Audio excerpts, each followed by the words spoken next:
ഇൻ്റർനെറ്റിൽ നമ്മൾ ചില സൈറ്റുകളിൽ കയറുമ്പോൾ അവർ ഒരു ചോദ്യം ചോദിക്കും, ആര് ഹ്യൂമൻ എന്ന് പറഞ്ഞിട്ട്, എന്നിട്ട് ഒരു ഡിസ്റ്റോർട്ടഡ് വേർഡ് തരും. നമ്മളത് കൃത്യമായിട്ട് ടൈപ്പ് ചെയ്യുമ്പോൾ മാത്രമേ നമുക്ക് എൻ്റർ ചെയ്യാൻ പറ്റുന്നത്. അത് സൈറ്റ് ഉപയോഗിക്കുന്നത് മനുഷ്യനാണോ കമ്പ്യൂട്ടറാണെന്ന് തിരിച്ചറിയാൻ വേണ്ടിയാണ്, സെക്യൂരിറ്റിയുടെ ഭാഗമായിട്ട് ഉപയോഗിക്കുന്നത്. അതിന് പറയുന്ന പേര് ക്യാപ്ച എന്നാണ്. ഇത് കണ്ടുപിടിച്ച ആളുടെ പേര് ലൂയിസ് വോൺ ആൻ. അദ്ദേഹം ഇതിനെക്കുറിച്ച് പറയുന്നത്, അതെങ്ങനെ ചിന്തിച്ചു, ഒരു ദിവസം 200 മില്യൺ ടൈംസാണ് ആൾക്കാർ ഇങ്ങനെ വേർഡ് അടിക്കുന്നത്. ഇപ്പോൾ 10 സെക്കൻഡ് വേണം ഒരു വേർഡ് അടിക്കാൻ. അങ്ങനെ 200×10 കൂട്ടുമ്പോഴേക്കും ഒരു ദിവസം 5 ലക്ഷം മണിക്കൂറാണ് ആൾക്കാർ ഈ വേർഡ് അടിക്കാൻ വേണ്ടി മാത്രം വേസ്റ്റ് ചെയ്യുന്നത്. അപ്പോൾ ഇത് ഇൻവെൻറ്റ് ചെയ്ത ലൂയിസിന് തോന്നി ഇതൊരു ദ്രോഹമാണ്, ഇതൊരു വേസ്റ്റാണ്.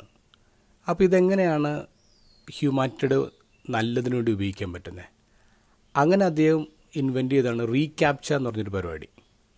പഴയ പുസ്തകങ്ങൾക്ക് ഡിജിറ്റലൈസ് ചെയ്യുക. പഴയ പുസ്തകങ്ങൾ നമുക്ക് കമ്പ്യൂട്ടർ കൊണ്ട് സ്കാൻ ചെയ്യാൻ പറ്റില്ല, കാരണം ചില ലെറ്ററുകൾ ഫെയ്ഡായി പോയിട്ടുണ്ടാവും, ഇങ്ക് ഫെയ്ഡായി പോയിട്ടുണ്ടാവും, യെല്ലോ പേജസ് ആവും. അപ്പോൾ കമ്പ്യൂട്ടറിന് അത് പറ്റില്ല, പക്ഷേ മനുഷ്യൻ്റെ ബുദ്ധിക്ക് അത് പറ്റും. അപ്പോൾ ഇപ്പോൾ റീക്യാപ്ചർ ചെയ്യുന്നത് ഈ വേർഡുകൾ അതിൻ്റെ ഫോട്ടോ എടുത്തിട്ട് ഓരോ വേർഡ് ഈ ക്യാപ്ചയിൽ കൊണ്ടുവന്ന് വയ്ക്കും.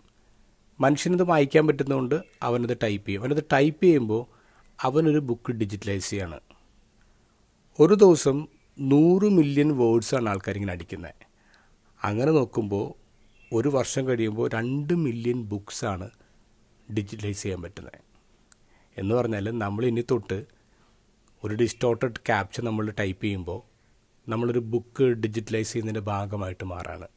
വണ്ടർഫുൾ അല്ലേ അത്? ഇൻ ദ ഗോസ്പലിൽ പറയുന്നു, കാലിനടിയിൽപ്പെട്ട ഉപ്പും പാത്രത്തിനടിയിലെ വിളക്കും രണ്ടും കെട്ടുപോകും. ദൈവം നമുക്ക് നൽകിയിട്ടുള്ള എനർജി, ടൈം, അത് ഈ ഭൂമിക്ക് കൂടുതൽ രുചി നൽകാനും വെട്ടം നൽകാനും ഉപയോഗിച്ചുകൂടെ?